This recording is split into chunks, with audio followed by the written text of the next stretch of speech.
So Nadima always, throughout her journey, her life, she always talked about helping the people of Afghanistan because of her journey. Nadima was born during uh, the Russian invasion of Afghanistan in the 80s, and my mother, my father, my family had to move from country to country, from multiple countries till we got to Canada. And Nadima always Nadima felt always that felt the that people of the Afghanistan people of shouldn't go through Afghanistan shouldn't go through this the the dispersing or the dispersing diaspora or that the is diaspora that is all over the world. all over the world. So So she always she said that always she want to go said that back she to want to go back Afghanistan and to help the Afghanistan and people help and the bring a people and positive bring a change, positive bring a change, sense of hope, bring a sense a of sense hope, of a normalcy. sense of normal. And that was her vision, that was her cause for Nadima. And so 3, 4 years ago, she decided that she will go back to Afghanistan and stay there in Afghanistan till she achieves her mission to bring peace and prosperity to Afghanistan. That was Dustin Noor, the brother of Nadima Noor, and that was an interview that I conducted about 3 weeks ago when Nadima was detained by the Taliban, and that was Dastan then pleading and creating awareness so that we can secure Nadima's release. And Alhamdulillah, Alhamdulillah, we praise the Almighty. The Nadima has been released and looking in good spirits, as everybody will be able to witness. But it's an exclusive here on Salam Media because joining me, I have Sister Nadima Noor as well as Sister Yvonne Ridley, and I call us the circle of sisters for empowerment. Yes, it's a sistership that we've developed here, and our mission is to empower females all around the world, and not even detention is going to get in the way of our mission of empowerment. So let me welcome Assalamu alaikum wa rahmatullahi wa barakatuh, my dearest beloved sister Nadima Noor. Welcome to Salam Media.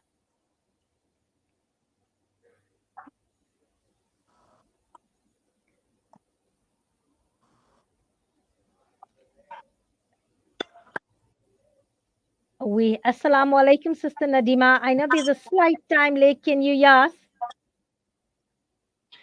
Sturdy Mashe Marim Jani. Sturdy Mashe, Salam Marim Jani. It's so good to see you. Thank you very. I'm sorry. It's very very good to see you, and I want to thank all of you, all the brothers and sisters in South Africa, and especially in Salam Media, for giving me a chance to share this platform. It is so We're gonna try and raise Sister Nadima on a clearer line. I think today the Wi-Fi out in Afghanistan seems to be a bit shaky, flaky. If not, then we'll do a telephonic. But in the meantime, I have all the way from Scotland. It's I think she's now become our resident commentator here on Salam Media, and that's Dr. Yvonne Ridley. Assalamu alaikum, Yvonne, and welcome to Mid Morning Talk here on Salam Media. Walaikum salam, Mariam. It's a great time to be on Salam Media. We need some good news in the world today, and you are certainly delivering that today. Absolutely, I'm sure we were all concerned because Salilo, my producer, said, I don't know after Sister Nadima's ordeal, her harrowing experience, will she still be the Nadima we know that has this beautiful smile and infectious laugh? And as you can see, it's still there. So it shows the determination and fortitude of Sister Nadima. So we're going to try and raise her back the um, signal coming out from Kabul. I think it's Kabul, but I know some in Afghanistan is not so clear. So we're going to see how we can raise her to have this conversation. But how do you see when you saw that image of her? How did you feel, Yvonne? Well, just seeing her for the first time, since her disappearance, it was wonderful because although both you and I had been assured that she'd been released, until you physically see for yourself, there's always that little element of doubt. And I just think it's fantastic that the three amigos are back together again. Yes, I said it's a sistership that we are there to support an empowerment globally.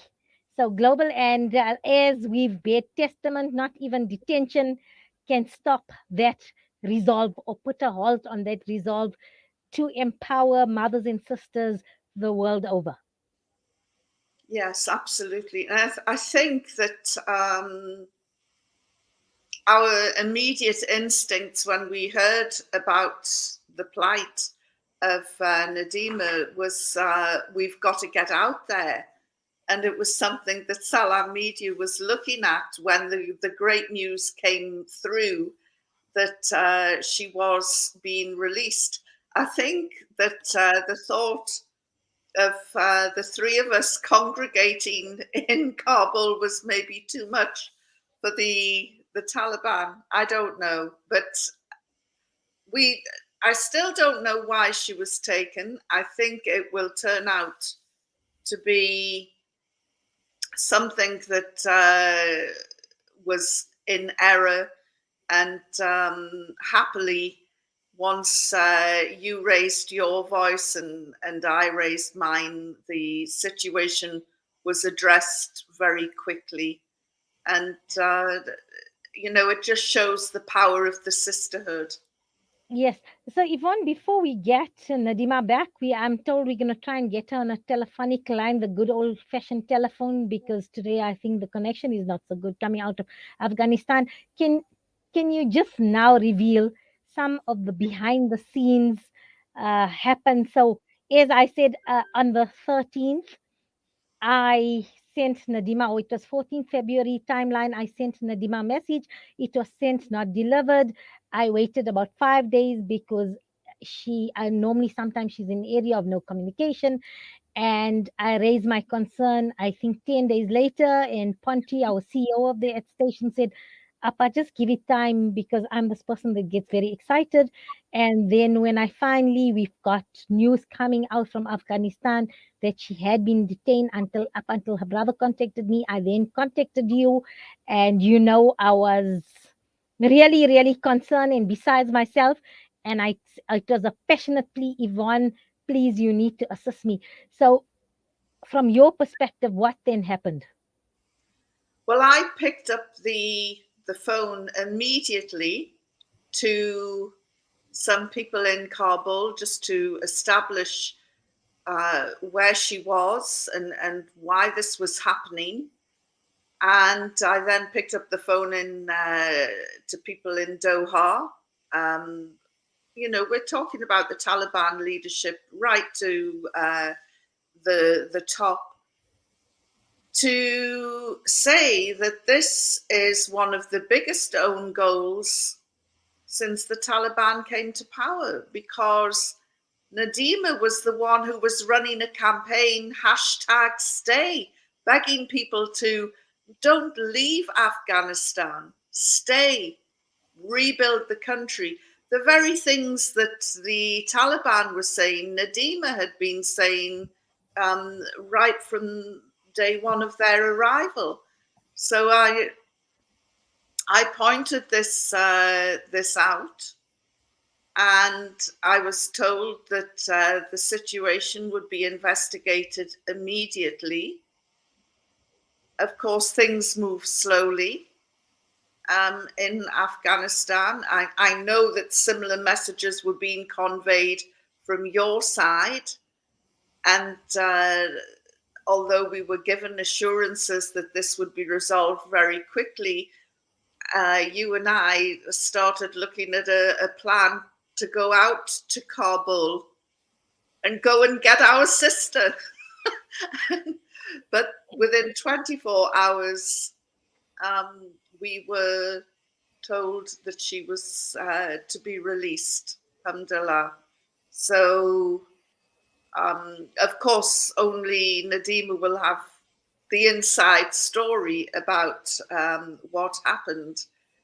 But it just shows that with resolve and determination, that something as simple as picking up a phone or talking to somebody can bring about uh, a resolution, an end to a crisis.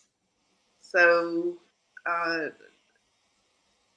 of course, you were at the center of this storm, and you did an amazing job, and so did Salam Media. So, alhamdulillah, we got the result we needed without having to go to Kabul. Yes. I know you would have come with me. I think we would have made quite a tour de force. Yes, I love that word too. The first, definitely. But let's welcome Sister Nadima Noor. We've got her via telephone. Assalamu alaikum wa rahmatullahi wa barakatuh. Nadima Jan, ahlan wa sahlan, and welcome to Salam Media.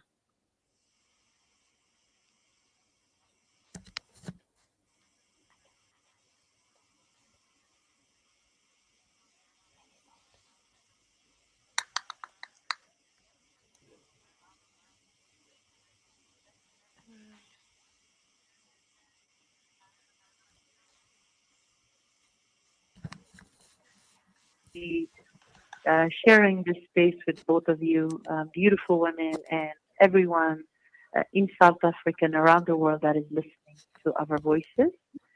Thank you so kindly for thinking of me, for praying, and most importantly, taking the action to making sure that I'm all right.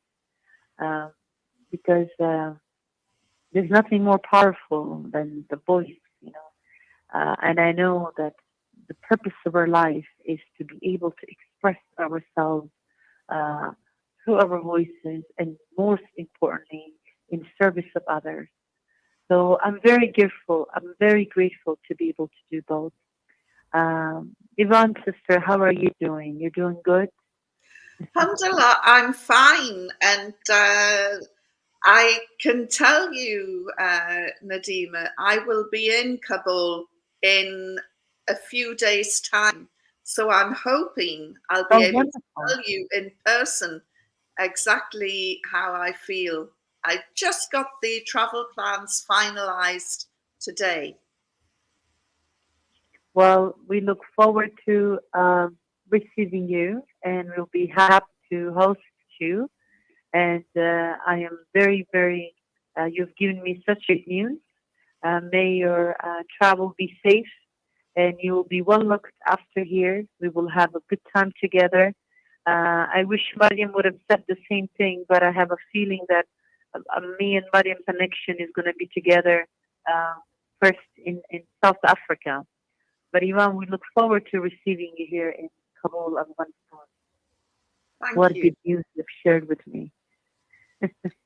Mashallah, Mariam, and then how I you have doing? something to add there, that I would love then to interview both of you live coming out of Kabul, so that I can be part of that Yes, sistership and sisterhood. So I don't want to be left out. I No, I suffer from see. FOMO, so I need to be there. So at one point, I'd like us to have this beautiful on a yes. conversation and discussion when both of you are in Kabul. So, Sister Nadima, everybody wants to know. I know we got a glimpse of you earlier on before our Wi-Fi connection played up. How are you feeling emotionally? Have you had time to process what had happened over the past 3 or 4 weeks? And how are you feeling in terms of continuing with your foundation dream at Voice to go on? So just tell us about a little bit about your mindset. Well, first, um, how I'm feeling. It's through gratitude. It's through gratitude, and it's through motivation. It's through the love of the people. That's how I'm feeling, to be honest with you. I'm very grateful. In life, everything happens for a greater purpose. And I also know that we're always prepared for a greater stage. And isolation is the greatest gift for humanity.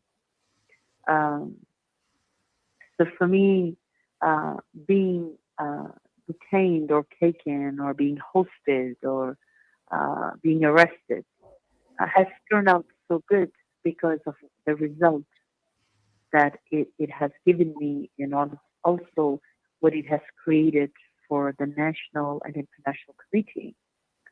You see, I will be more than happy to tell you a little bit of what happened, but after that, I really want to focus on the present and inshallah, Allah knows the future, but how we can prepare for this step. Because whatever has happened has happened. What matters is how I'm going to move forward.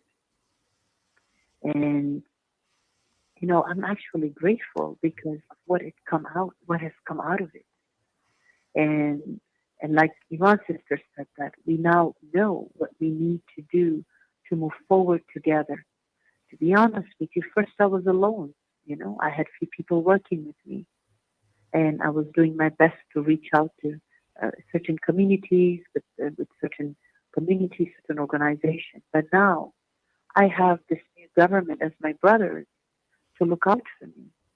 Now we have that understanding because of this isolation. Now I'm in their hands. I am not going to leave. I am here. I'm not going to give up on them because I have a duty as a sister. I have a duty as a human being. I have a duty as a woman of Afghanistan to continue to create positive solution through unconditional care. And now that we have this connection, this understanding, now it's going to be these very brothers now that are in Afghanistan that are going to protect me, look out for me, and help me make sure I move forward for the people of Afghanistan. Sister Nadima, truly a role model, truly inspirational. I don't hear bitterness in your voice. I don't hear remorse. I don't hear regret. I hear thankfulness, gratitude, and acceptance that this was the path you needed to Mhm. undertake and go through so that your future can be better. The future of what you Of intend to course, do to empower and uplift the Allah. sisters in Afghanistan. For you, it sounds like that just increased the way had opened up this experience. Your incarceration, your isolation had opened up a doorway for you, a path for you, and you Alhamdulillah. see, I hear hope in your voice. I hear positivity, and they say with every it's Allah Taala, get it, with every hardship comes ease, and that hardship you endured was so that this journey forward, inshallah, will be an easy path for you, will be a beneficial path for you. And for me, this is just such a poignant lesson here, because often when people speak about ordeals, I mean, it's dwelling on the fact the mind dwells, it undergoes this trauma, and you keep on reliving that negative experience, and sometimes it hinders you. Mhm. And for me, you taking this experience as something you have to go through, and it's a positive part of your journey that's going to eliminate the rest of this journey that you undertake. Inshallah. Thank you, Mariam sister. Mariam John, in life, from my personal experience, I've been in this journey for 30 years, over 30 years. I'm 38 years old. And I've always understood if you want to strive, if you want to be somewhere in life, you must endure such amount of pain and sacrifices. And those pain are only going to make me strong if I accept it as a strengthening point. So for me, Mariam John, going inside gave me the chance to know them as well, the Taliban. It gave me a chance to understand what's really happening. I got a chance to meet other women there. I got a chance to experience something that I cannot even buy with a degree, with money. So, and also coming out and witnessing what's happening in the world. You know, so now I'm in a position to do something great. What will I get, Mariam, if I leave? For how long we gonna leave? I feel that we need to break this narrative of, oh my God, this happened, that happened. That's normal. If you a woman giving birth, I understand there's gonna be a certain amount of pain. But at the end she gives birth to a beautiful life. And for me, I look this journey as a birthing. And I know it's gonna be not easy. But now I'm more confident than ever because this current government got the chance to know me as well. To be honest, sincerely, they have the right, the new government, to go and check on people and verify who is good, bad, and ugly. It's their haq. And they need to know that. This is how a government is going to build the trust between the people. They went and checked all homes, removed illegal weapons. They even found girls that were kidnapped. People didn't know where to find them. So for me, I looked at it, I said, and plus I'm the only woman in Afghanistan who works with men and have foreigners working with me. And also people talk negative. People unfortunately do gossip. They had the right to do that. And now for them to welcome me and say, listen, continue your work. We now have clarity. And that's all that matters. You see, Mariam Jan, I also hope that the world will get a good message from this. We will always have ups and downs in life. But let's focus on the ups and let go of the down, especially if the downside is rising people. A lot of people got interested in me, in the world, because they wanted to hear my narrative. They wanted to see if I fit the narrative. Oh, Taliban detained her. But for 7 months, Mariam sister, as you know, you were the only media. May Allah bless you. And I'll say this publicly, that approached me and said, let us help you. MashaAllah, you're providing aid. Let us help you get aid. Because this is amazing. You didn't just use the media to push a certain agenda. For 7 months, I was here running around Mariam in different villages, talking to elderly, Taliban. I was live all the time. Evidence is the media, my channels. Nobody asked me, Nadima, mashallah, you're doing great work and Taliban seems to be okay with you. But now that I got detained, the world got an interest. So the question to me is, are we focusing? Is our intention to build communities and work truly for humanity and help support widows and orphans? Or are we just stuck on a certain idea that's killing these people? Because I'm a woman, I have an organization here, I am here, I'm available to receive aid, I'm able to distribute, I have security, I have safety, I have a team. So how are we going to, all these women around the world, feminists, activists, however title you want to give yourself, how are you joining to help provide aid for those women that are selling their bodies to survive? That has nothing to do with the government's recognition. There's different steps, but why are we putting everything in one basket? Let's separate that. So now I've seen this, and now I'm like, okay, I'm looking at this position as an opportunity to raise voices for the women, the men, and the children of Afghanistan, especially to international community. That let's stop playing games. Let's stop manipulating. Let's focusing. Let's focus truly on how we want to be treated and if we want that treatment for ourselves, for others. Do you know what I mean? Sister Nadima, you are filling me with food for thought, food for my soul. I'm sure Yvonne is feeling the same. But before we go there, tell me, I know when Yvonne was detained by the Taliban in, she'll tell me the year exactly, I forgot now, but what, Yvonne, which year was it? Oh, 2001. 2001. But when we spoke and you oh relayed my what happened to God. you, 2001. But from there, Yvonne also came out a positive to say she was treated with respect with dignity. She was not afraid that she might be abused. No. So I Oh just no, want to say all no, this no. time, so it's now 20, almost 21 years later, how were you treated when you were detained? Wow. Oh my God. Sorry, before Ivan you speak, I want you to know I want to hear this and I want to share my experience and hopefully the world will believe what I'm saying. So please go ahead. Well, it seems as though we've both emerged with positive outlooks, which is quite incredible. Not that I would advocate some weeks in a Taliban prison for anyone, but it is fascinating that we've both emerged with positive outlooks, and I can't wait to see you so we can compare prison stories. And Oh my God.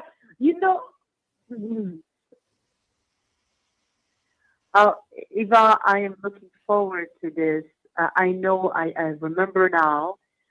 Eva, I look forward for you to come here. After we finish communicating, I will start arranging this in action and also with my intention, and I'll start manifesting this because this is so incredible.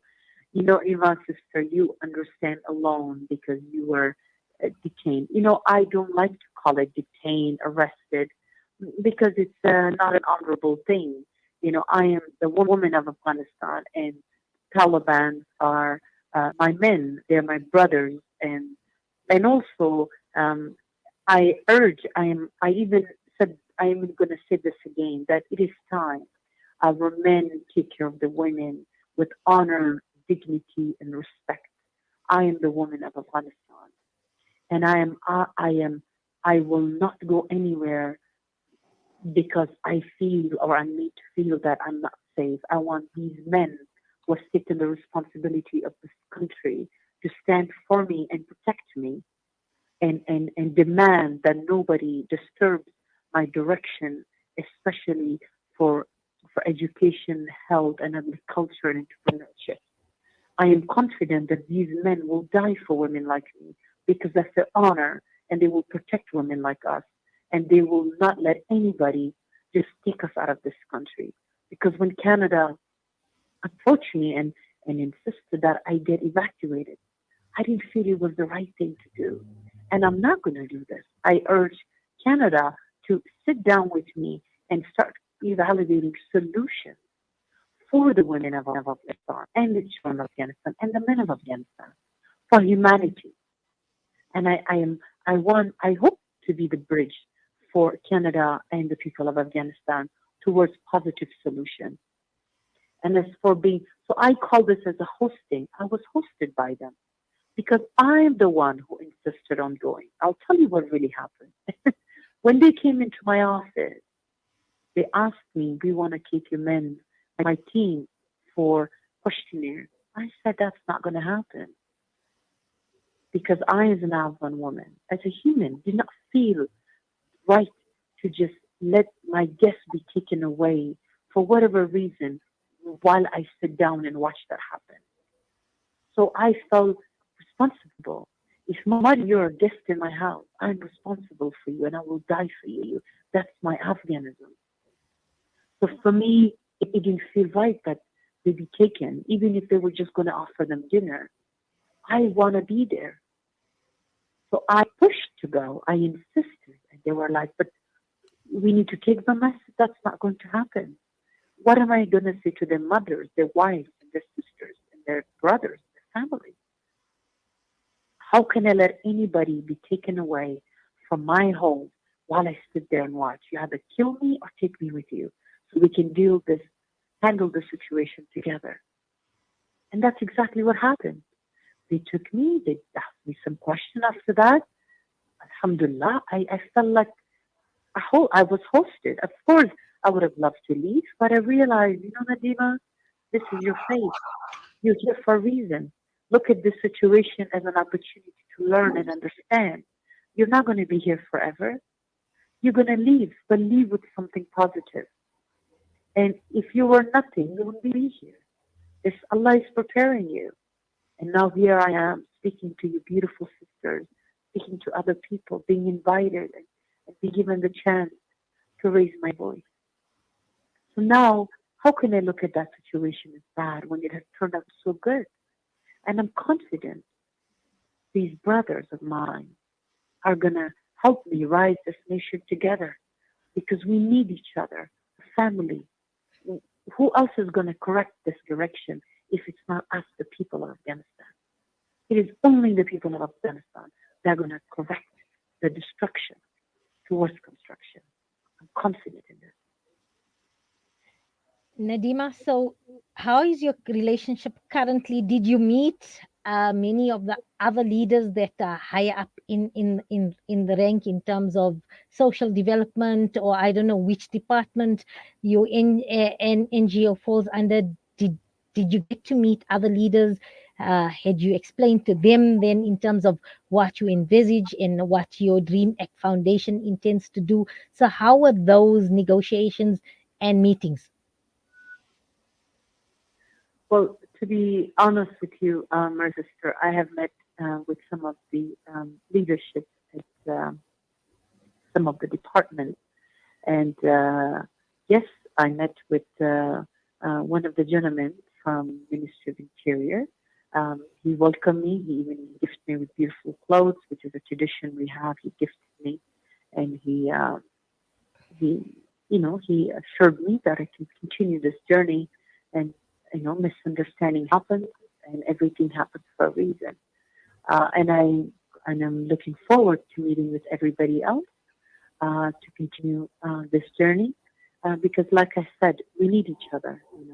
And also, Mariam Jan, being in such short time, being in this space of isolation, has given me an understanding which I would have not had before for those that have experienced prison. Because a lot of these leaders have been in prison, and a lot of them were innocent. They were without a crime. So for me now, I can confidently say, I understand. And now, because I am probably the only woman in the history of Afghanistan, an Afghan Pashtun Canadian woman, to be hosted by the Taliban and be released and continue this journey. So that makes me feel good because again, fleeing is not the answer. So that, and also another something I've understood is the women of Afghanistan, that stay home every single day and repeat the pattern of cooking, cleaning, and ironing, and then this continuing and never going out, because I'm always out and about meeting people, greeting, and I don't cook as much. I'm more in like more like. I'm very independent, So I honestly applaud all the housewives and the mothers and that are home and making this devotion to the children and the husband. It takes a lot of patience to accept a cycle, a repeated cycle, and not think of yourself but of others. So much because I have not been this closed and this isolated in my life, and have no outside connection and no telephone and to be with myself and still treated with the most respect. It's like I bring you, Mariam, and I tell you not leaving anywhere for a week, and we're going to give you all the love you want, but just relax. Forced to meditate and relax. So Sister Nadima, sorry to interject here, and tell me, how are the conditions there? You said you interacted with other females that were detained as well, and I don't know if you met any other men that were being detained. What are the conditions like in being detained? Those that are being detained treated well? What are some of the conditions that you've experienced and encountered while being hosted, as you've said? You mean what kind of condition I have now, or what kind of condition? No, while you were hosted or detained, did you interact with people? What are the conditions there? Just give us some insight to that experience and your perspective. To to be honest with you, Mariam sister, there were um, no conditions except eat, pray, love.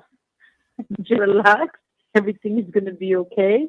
And what you want to eat? What can we do for you? Mm. And that was it. To be honest, there were no conditions.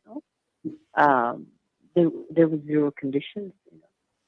And And did you there was get to there was interact good with meals. any other maybe females that were detained there as well, or were you kept in isolation? No, no, no, no, no. I was not in like in an isolation and lock room. It was a beautiful, lovely place. Very spacious. There was a television room, a nice room with beautiful black leather sofas, um, glass tables. There was bed, and not bed like nice. I don't know. We call them in Afghanistan like nice, thick mattresses. Um, like we had like a maid that would come every couple of days, clean the space. We had like I'm telling you, it's like being hosted, and but against my will, you know. And also, I decided to take a fast every day. So for iftar, they will bring me meat and yogurt and salad. And I said I don't eat meat, and they were like, "Why? You're so tiny. You're fasting." I was like, "Yeah, I'm vegetarian." They're like, "What is that?" I was like, "Well, I don't eat meat." He's like, "Why? But Allah allowed you to eat meat." I said, "Yeah, Allah didn't also say to kill animals because of your nafs or your desire. I don't have the reason to eat meat. I prefer vegetables, and I like kidney beans. I like lentils." They're like, "Oh my goodness, people love meat and you don't want to eat meat. Can you please explain why?" I said, "Well, in the market, the chickens, when they're slaughtered, they see each other while being slaughtered. That's not the Sunnah Tariqa. And I feel like it's a murder. I don't feel like there's people starving on the street. I have no reason to buy meat and eat it. I haven't had meat in years. I feel good eating lentils. I like simplicity." And they were like, "Oh my God, you're like a sheikha." I said, "Nah, I'm not about that Hajj thing. I'm just seriously love chicken and goats and cows." And they're like, "Okay, but we don't feel right to just bring you vegetables. We'll always bring you meat in case you change your mind because you're fasting. It's not right. Can you please pray for us when you break your fast?" I said, "Of course." And they did that every day. And any time, like for example, I like my yogurt sour. So if you keep it for a couple of days, it gets sour. And then they found out. They came back and said, "Listen, you can't eat.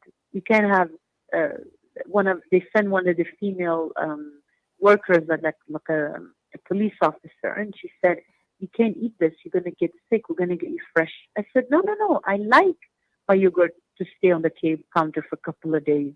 They're like, "No, they don't like that. They feel bad because you're so tiny. They want to make sure you're good here." So I appreciate that. Um, so Alhamdulillah, it was good. It was good because of what I've learned, how I feel.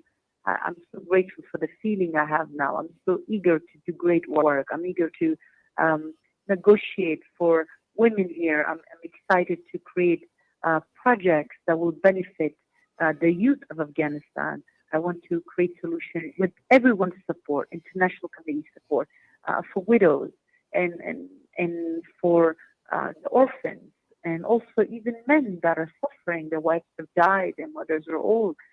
They have children that they're responsible for. So this country, more than ever, we need to build the community with healing. Like I said, we'll have many ups and downs, but we're gonna. I might get hosted again forcefully. So what? The journey will continue. The journey continues. That's important. The work continues. Yvonne, any questions from your side? For me, it's riveting listening.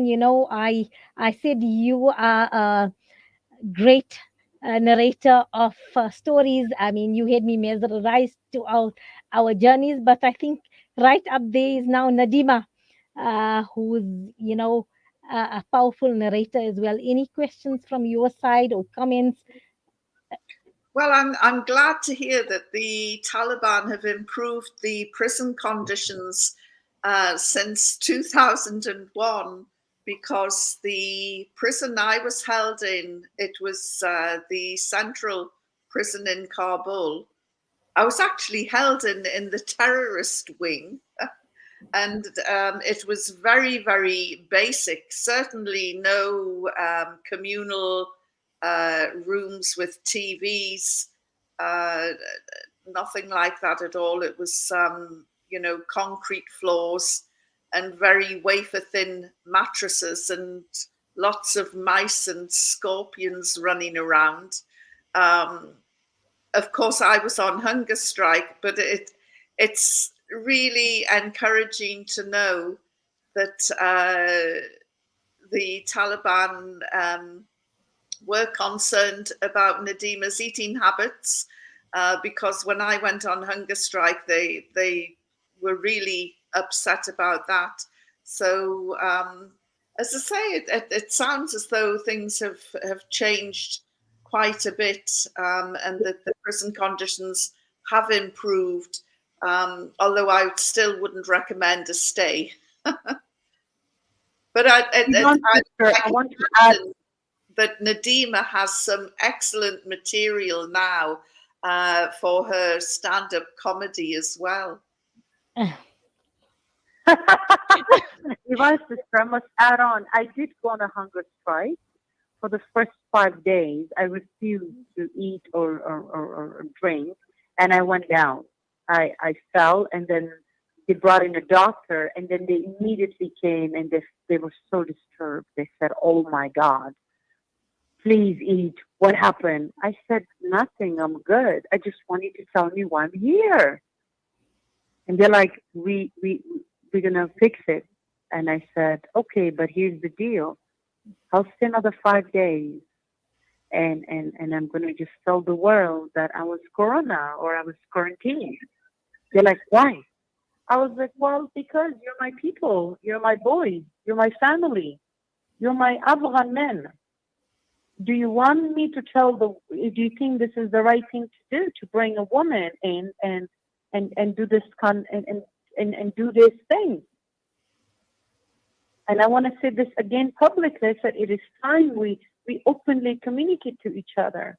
I care about you. I'm the one who told the world that we need to work together. We need to create solutions together. I'm not perfect. I'm ready to learn and understand you. But this is not the way to do it. I'm not going to let you down, and I'm going to still say this publicly. I'm not. I will continue to stay and work together, because, like I told them, I'm going to tell the world, and I'm telling all those brothers who are listening to me that I am one of you, and you're going to help me build this community together. Because I don't know where I'm not going to a foreign country because I do not feel safe. I want to make me feel safe here. You are my brother. You've taken the responsibility of this community, and make me feel that I'm home. And that's the story. And they felt really scared, and it made me feel happy that they genuinely cared. I felt that. They said, "Please, like, you need to eat." I said, "I'll eat, no problem." But now, and I encourage everyone to always eat and never starve or go for hunger strike, because if you are for the greatness, you must continue to smile and eat well and dress good, because the more you shine, the greater light you will create. So I will never go on hunger strike again, because I really actually miss the yogurt and cucumbers. It's been fascinating, Sister Nadima, and we thank you for sharing your journey with us, for your experience, and also Yes, very liberating and encouraging, that you've come out from this situation so positive, revitalized, I think more focused than ever in terms of the path you want to take, as well as your vision you have for your beloved Afghanistan. I know you said at the first interview you're born there and you want to be buried there, and that's that right. yeah, I remember those words. And from our side, that is why we're so concerned. And I kept on, even when I interviewed your brother, it was the narrative that she's on the side of the Taliban. She's supportive. She's committed to Afghanistan. I played the clip when you were really very angry and you lambasted all the CNNs, the Al Jazeera, including Salam Media, because we were focused on uh, education and what the Taliban's doing. And you said you want, you want to help me. So that went viral around the world. And I also then showed them that you did have the necessary documentation to engage in your NGO work and capacity with your foundation. So, yes, I'm so pleased that you revitalized and you're more focused than ever. You have a firm resolute and you've put a positive spin on everything that you've done. And for me, that alone is inspirational to everybody out there. It's such a powerful message that you have sent, and we thank you for sharing this experience with us here on Salam Media, and looking forward to engaging with you and being that instrument to activate a positive change in our communities and in society. Jazakallah khair, Mariam sister. Thank you as well. And Yuvan sister, Qurban Masham, I am very, very grateful. And yes, I really respect, admire, and appreciate your approach, Mariam Jan sister, in sharing the messages, because you and Salam Media, the way you direct the conversation and the narrative, it's truly for bringing people together. And that's why I always enjoy speaking to all of you. And I look forward to coming to South Africa. Inshallah, I know it's Ramadan now, but after Ramadan, I hope that we will work on coming together, and I hope to bring Eid to South Africa. And also one more thing, I am grateful, and I will continue to stay here because, again, when things bad happen does not mean we must stop. We must continue. And one more important thing to the world I want to know. We women, the harder we get punched, the stronger we become. Yvonne sister, I look forward to also seeing you here in Afghanistan. Mariam sister, share our connect network. We will connect, and I look forward to hosting you here, and it's going to be amazing. We have so much to share together, inshallah. And thank you, Salam Media, once again. May Allah guide you, protect you, and always look over you. Salam alaikum. Wa alaikum salam. May you always be under the mercy and the protection of the Almighty. And Sister Yvonne, closing notes from you. Well, absolutely fantastic to hear Nadima being so positive, planning for the future of her country. And she is going to be, I think, a leader in the making in Afghanistan. I think that she's going to do great things, whether it's in the field of NGO, education, women's rights. She's just an amazing woman, and I can't wait to meet her in Kabul. Inshallah. Thank you, sisters. Thank you. I'm just the reflection of our greatness.